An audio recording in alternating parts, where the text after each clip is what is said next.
Delhi police का जो paper है इसी तरीके से आएगा। क्योंकि हालांकि कंप्यूटर वहाँ पे इसलिए गलत हो जाते हैं क्योंकि थोड़ी सी कन्फ्यूजन हो जाती है इस वजह से।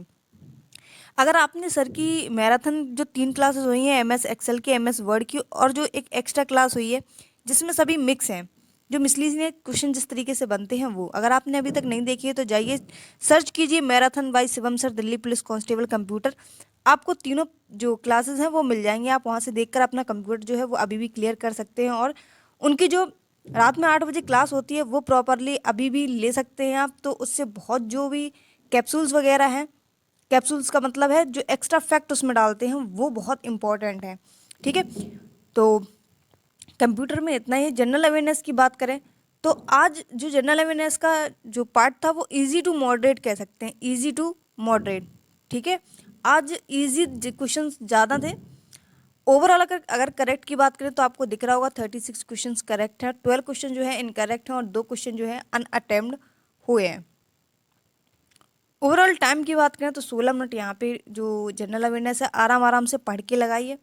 पर्याप्त टाइम था पास में, तो इस वजह से पढ़ के आराम से लगाइए। ठीक है, और अच्छे से क्वेश्चन पढ़ लीजिएगा, उसके बाद ही जो क्वेश्चंस हैं वो लगाया कीजिएगा कि क्या आंसर हो सकता है। क्वांटिटेटिव एप्टीट्यूड की बात करें यानी कि मैथ में, आज मैथ में 10 क्वेश्चंस करेक्ट हैं, 1 क्वेश्चन इनकरेक्ट है। 4 क्वेश्चंस जो हैं वो इन अनअटेम्प्ट किए हैं। 1 क्वेश्चन तो ब्लर था, उसकी वजह से समझ में नहीं आया, तो 1 क्वेश्चंस को तो वो हटा देंगे। और एक ये वाला शायद वो क्वेश्चंस गलत हुआ है जो x minus Y minus Z minus X minus Y minus Z की पावर, ये वाला हो सकता है ये क्वेश्चंस मेरा गलत हो, क्योंकि या तो 0 आंसर होगा या इसका 1 आंसर होगा। तो मैं हमने जो क्वेश्चंस का इसका लगाया था वो शायद 0 लगाया था, क्योंकि हमने x को 1 माना था, y को 2 माना था और z को 3 मान के किया था, तो आंसर जो है वो 0 निकल रहा था। इस वजह से हो सकता है कि ये क्वेश्चंस गलत हो, या हो सकता है कोई अन्य क्वेश्चंस गलत हो, अभी तो पता नहीं चलेगा। लेकिन रात में 9 बजे जब इसके आंसर की सर जारी कर देंगे उसके बाद ही पता चलेगा। ठीक है, अनअटेम्प्ट 1 क्वेश्चंस तो आपको बता ही दिया कि हमारे में तो ब्लर दिख रहा था, कि आपके में भी ब्लर दिख रहा था तो आप कमेंट बॉक्स में बता देना। ठीक है, इसके बाद और जो क्वेश्चंस की बात करें तो और क्वेश्चन जो थे वो थोड़े से कैलकुलेटिव, या फिर जो CI वाला क्वेश्चन था वो बहुत कैलकुलेटिव लग रहा था, इस वजह से हमने वो क्वेश्चन जो है यहाँ पे छोड़ दिया था। बाद में करने की कोशिश की तो उसका आंसर नहीं निकल रहा था। जो क्वेश्चंस टफ लगते हैं उन क्वेश्चंस को लगता है कि कैलकुलेशन इनमें ज़्यादा होगी तो उन क्वेश्चनों को पहले छोड़ दीजिएगा, बाद में क्वेश्चंस जो है वो कीजिएगा। ठीक है, इसमें ओवरऑल टाइम की बात करें तो 21 मिनट टाइम लगा है। जनरल इंटेलिजेंस की बात करें यानी रीजनिंग की, तो 14 मिनट में रीजनिंग जो है वो हो गई। सिर्फ 24 क्वेश्चंस करेक्ट हुए हैं और 1 क्वेश्चन जो है ये वो वाला जो अंत में क्वेश्चन आया था झुंड करके, इन 2 ऑप्शन में ये दोनों ही अलग थे, और बाकी के जो 2 ऑप्शंस थे वो तो पता ही नहीं चल रहा था कि उनका मतलब क्या है। ना ही इंग्लिश में समझ में आ रहा था और ना ही शुद्ध हिंदी में समझ में आ रहा था, तो ये क्वेश्चंस तो फिर हमने छोड़ दिया। क्या आपने भी ये क्वेश्चन छोड़ा है तो कमेंट बॉक्स में ज़रूर बता देना। ठीक है, इसके बाद अगर ओवरऑल आज स्कोर की बात करें तो आज स्कोर थोड़ा अच्छा रहा है, 75 रहा है, क्योंकि आज क्वेश्चंस जो है वो काफ़ी सिंपल सिंपल सर ने रखे हुए थे। परसेंटाइल की बात करें तो 98.10 परसेंटाइल रही है। ओवरऑल करेक्ट की बात करें तो 79 क्वेश्चन जो हैं वो ओवरऑल करेक्ट रहे हैं, और इनकरेक्ट की बात करें तो 14 क्वेश्चन जो हैं वो इनकरेक्ट रहे हैं। अनअटेम्प्ट की बात करें तो अनअटेम्प्ट की संख्या कम है और इनकरेक्ट की संख्या ज़्यादा है। एक्यूरेसी की बात करें तो 84.94 एक्यूरेसी रही है।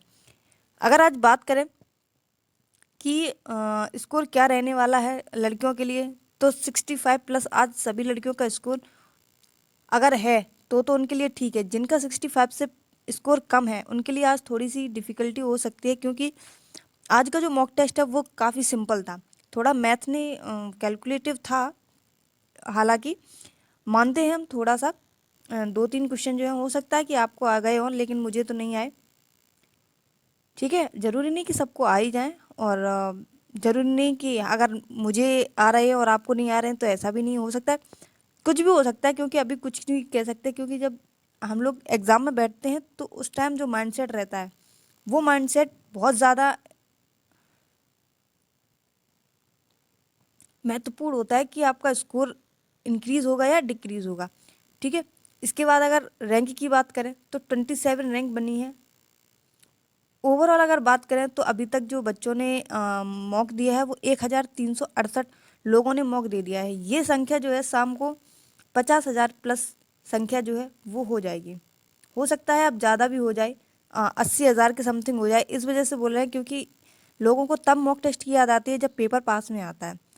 बाकी अगर देखें 3-4 महीने पहले, तो 3-4 महीने पहले तो ये जो संख्या है वो 50,000 ही थी। 40-50 धीरे धीरे ये जो संख्या है वो बढ़ती चली जाती है। देखते हैं कि अब जो मॉक टेस्ट लगाने वालों की संख्या है वो कितनी है।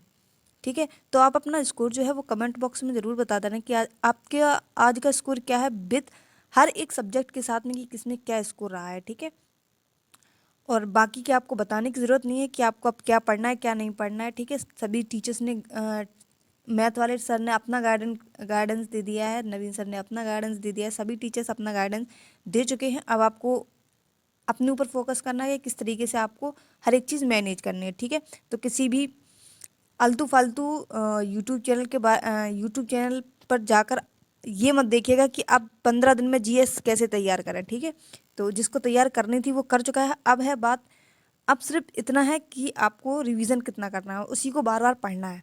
ठीक है, अब 15 दिन वाले में मत जाइएगा, बाकी आपकी इच्छा है कि आपको कहाँ जाना है, हम आपको नहीं रोक सकते हैं। ठीक है, तो मिलते हैं अपने नेक्स्ट वीडियो में, तब तक के लिए जय हिंद, बाय बाय।